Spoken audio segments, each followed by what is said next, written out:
Thank you for acceding to my request, Mr. Commodore. You just called me a traitor, sir. Tama po ako, hindi ba? No, sir. You are inconsistent. No, sir. I did not say that you're correct. I will not agree that you are correct. West Philippine Sea is our exclusive economic zone. Is it not important to you to correct something that did not originate from you? It's because, Mr. Chair, the only time I learned about that was when I heard about your interview calling me Gago and Mangmang. Why would I even defend you if you're calling me Gago? Nasa Facebook po, nasa social media. Mr. Chair, with your permission. Buti tinulit mo, Commodore. Bago ka sumagot doon sa tanong niyo, kung patapusin mo muna yung legislator and then you wait until you are recognized by the chair. Okay? Yes, sir. Thank you. Thanks, sir. Please proceed. You said that you did not say that I am a traitor, but it is in the social media. Did you take an effort to clarify that so that you could not mislead people because they might believe that you have said that? It is only now that you are disowning this statement. Mr. Chair. Mr. Chair. Yes, sir. To the Honorable Marcoleta, sir. Let's put it on record. I did not use the word traitor in describing your statement that the West Philippine Sea ay kathang-isip lamang po. Let me read my post on X. I stand by the statement of President Bongbong Marcos when he said ang West Philippine Sea ay hindi kathang-isip natin lamang. Ito ay atin, ito ay mananatiling atin hanggang nag-aalab ang diwa ng ating minamahal na bansang Pilipinas. Hearing someone claim that the West Philippine Sea is merely a fabrication of the Philippine government is a disservice and an embarrassment to their entire party, the organization he belonged to, and even their own family. How can the one face the younger generations today and tell them that our exclusive economic zone to the west of our archipelago is non-existent, effectively giving up the fight to assert their rights as Filipinos in the West Philippine Sea? Mr. Chair, sinabi ko ba na katang-isip ang West Philippine Sea? I cannot recall, Mr. Hindi, kasi ang salita mo dyan, merong nagsabing katang-isip. Sinabi ko ba na katang-isip ang West Philippine Sea? I said I stand by the statement of the President. I did not mention you said it. Meron kang katang-isip na sinabi dyan. To whom are you referring that? No, sir. The katang-isip phrase was the President's statement during his SONA. I just merely restated the statement of President Bongbong Marcos. Kaya nga, you are now in SONA. Kaya mo lang nilabas yan after I said that there is no such thing as West Philippine Sea. But that is in context of the fact that it is not yet registered in the International Hydrographic Organization. Alam mo, Commodore, ang procedure. Tama. Mr. Chair? No, you have to answer, Mr. Chair. Alam mo yung procedure kung paano maitatala, kung paano natin papangalanan ang isang karagatan na tayo ang may-ari. You know the procedures, right? With respect to the 19th Congress who passed You have to answer my question, Mr. Chair. the Philippine Maritime Zones Act, sir, the West. Can you repeat your question? You know, Commodore, the procedures on how we can register the name of a maritime area that we control or that we believe it is ours. You know the procedures on how to register. Okay. So, ano na po ba, nakarehistro na po ba, nairehistro na po ba natin yung West Philippine Sea? Sir, with regard to your question, there must be a legislation and then submit it to the international... Oo nga, meron na po tayong legislation. And as a matter of fact, Nagagawa na po yung Congress. Kailangan po talaga yon. Yes, sir. Nagpasimula tayo sa administrative order, pero kulang yon. Kaya nga po ang Congress gumawa para tulungan po kayo. Okay, sa ngayon po, sa tagal na po ng proseso, yun po yung dapat ninyong palaging gagawin. Kailangan lahat ng lakas natin gamitin, maparehistro po natin. Pero ngayon, hindi pa nakarehistro, tama po. Again, sir, answer your question. Please. It's touched by... Hold on, sandali. Yes, sir.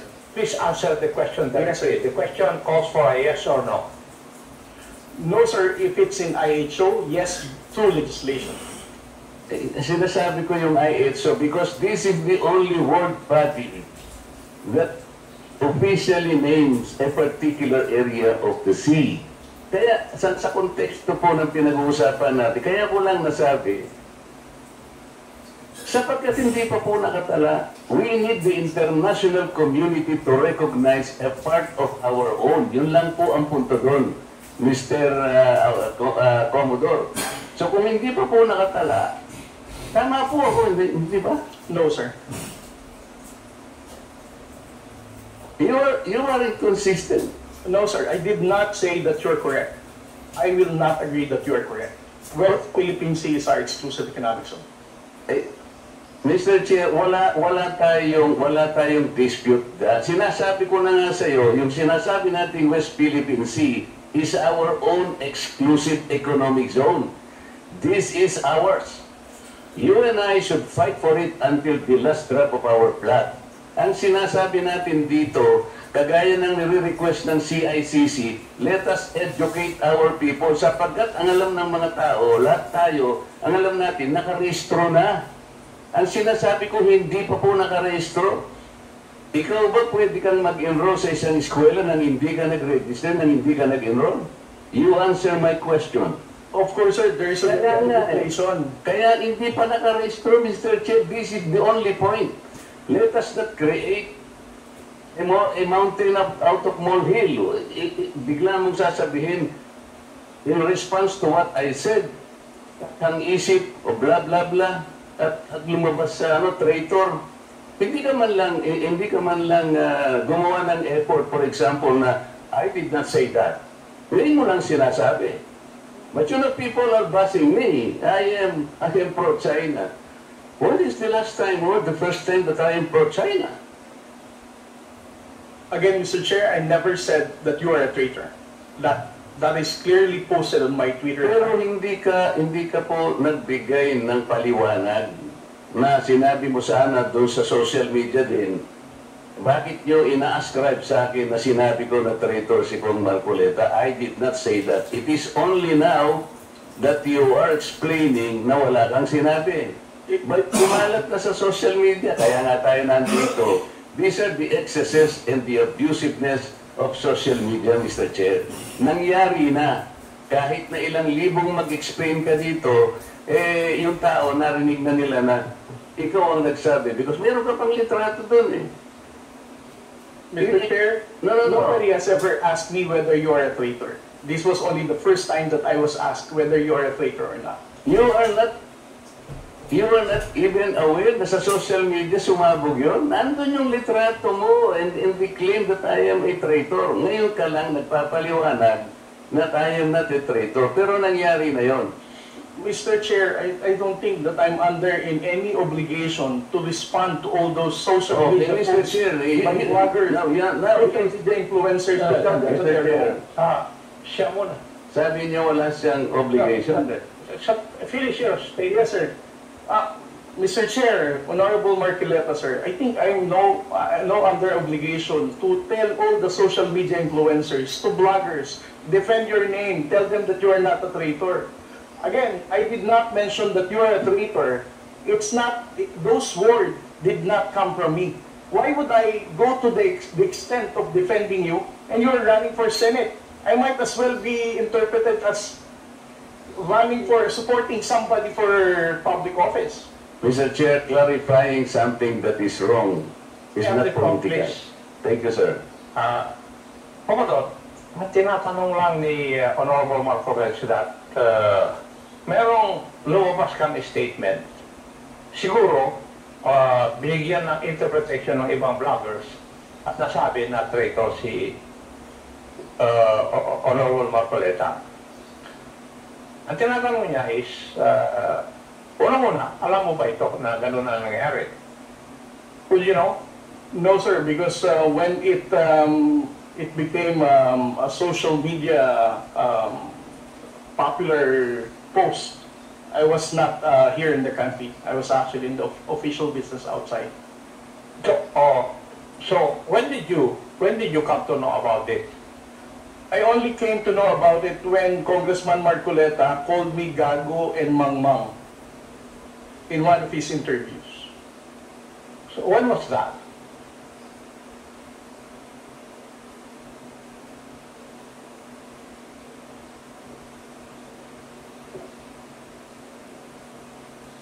During his interview last February 10, huwag tayong magpagago at magpaka-ignorante katulad ng Commodore na yan.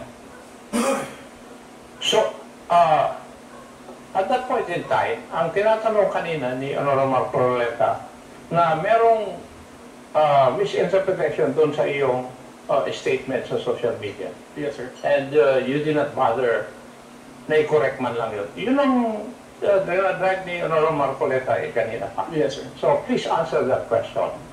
You did not do anything. I did not do anything, sir. Okay. Why? Why did you not do anything? It's because, sir, if I'm going to keep on defending to any, because one, No. Yeah. You are not supposed to defend me. Yes, sir. Because Is as I it said, true, Mr. Chair, that he did not call me traitor, but it continues to be there and to be consumed by the public through the social media. I think it is his responsibility to deny it if it did not come from him. That is all I was asking. And I think this is not too big for him to do. Yun lamang eh. But I admitted that he did not do anything. Yun na nga, that's why I'm asking why. What, is it not important to you to correct something that did not originate from you? it's because, Mr. Chair, the only time I learned about that was when I heard about your interview calling me Gago and Mangmang. Why would I even defend you if you're calling me Gago?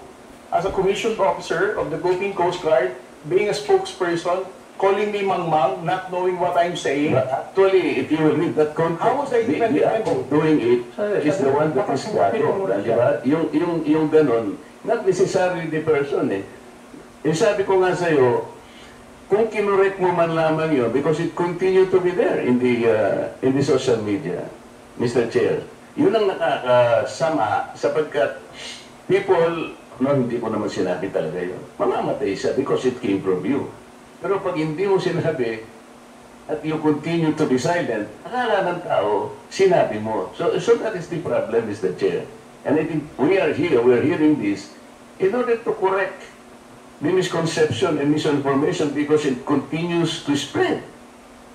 If you get the point, Commodore, Mr. Chair.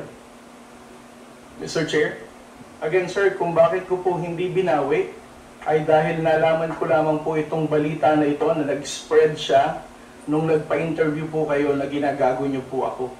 As a human being, how would I defend somebody na ginagago po ako sa public interview? Mr. Chair, kung titingnan mo yung konteksto ng pagkakasalitaan, hindi ikaw ang ginagago. Ikaw ang ginagago. Ang sinasabi ko rito, let us defend our own nang hindi tayo nagiging gago o kaya nagiging emotional. It's actually, hindi sa tao eh, kung hindi yung act na, halimbawa wala tayong ginawa, o kaya sinabi natin, kasi nagmumula ako, Mr. Chair, sa pagkakasabi na hindi man lang tinignan mabuti saan ba nang galing itong narrative. Ngayon, i-explain ko nga sa'yo, Commodore, ito'y nangyari doon sa pinagsimulan na dapat nating i-educate ang ating mga kababayan. Yun ang pinagmulan nun. So it is not disservice. I do not deserve to be called a traitor just like that. Kasi ang gusto kong mangyari, lumitaw, ma-informahan natin ng tao na sa ngayon, hindi pa talaga naitatala officially yung West Philippine Sea para malaman ng tao. At yun ang kailangan natin gawin. Pagsikapan natin, pagsakitan natin, ipatala natin, Mr. Chair. Because pag napatala na natin yun, ginugel nila, o talaga palang merong West Philippine Sea. Hindi lamang dahil sa nandun, gumawa na tayo ng batas. Mr. Chair, that is preparatory para maipatala na nga natin eh. Kaya lang natatagalan talaga. Ganun siguro yung proseso. So yung pong mga ibang vloggers, Commodore, hindi nila ma-recognize. Kaya example ko kanina, ginugugel, wine-waste ni Congressman Barbers, yung kalye na ginagawa lang ni Congressman Paduano, hindi po niya makita. So nagkakaroon ng confusion. So, the tendency to be misinformed proceeds from the fact na hindi pa talaga na ipatala, sir. That's the only point. Mr. Chair, kung babalik po sa Google, Mr. YouTube, ito kumakalat, lumalakad, but you are not doing anything to control this. So ang dami, ngayon nagbabas sila sa akin, si Marcoleta, pro-China. May lumitaw na naman through your platform. Lahat po ng senador na kagrupo ni ganito, lahat po sila ay pinopunduhan po ng China. Nandito ngayon. I will show it to you before you leave, sir, na lumilitaw na naman dito. So kasama po ako doon sa grupo na yon na pinipinance ng China. Ganun po eh. So it becomes now an election misinformation that will impact on the credibility of the election. Maaaring mamislead po na naman ang mga tao. Yun po yung ating gustong ayusin, yung misconception and misinformation. Lumitaw lamang po kasi sa kawalan ng information na hindi pa po natin naipatala, Commodore. Hindi pa nakatala talaga officially. Tayo-tayo po, walang problema eh. Kung tayo-tayo lang. Sapagkat yung bahagi na yun ng ating karagatan, may pangalan man yan o wala. Sabi ko nga sa iyo kanina, tayong dalawa ilapan natin yun hanggang sa uling patak ng ating dugo. Atin yun at walang makakapagpabago doon. Ang problema, nagkakagulo tayo because of that misconception.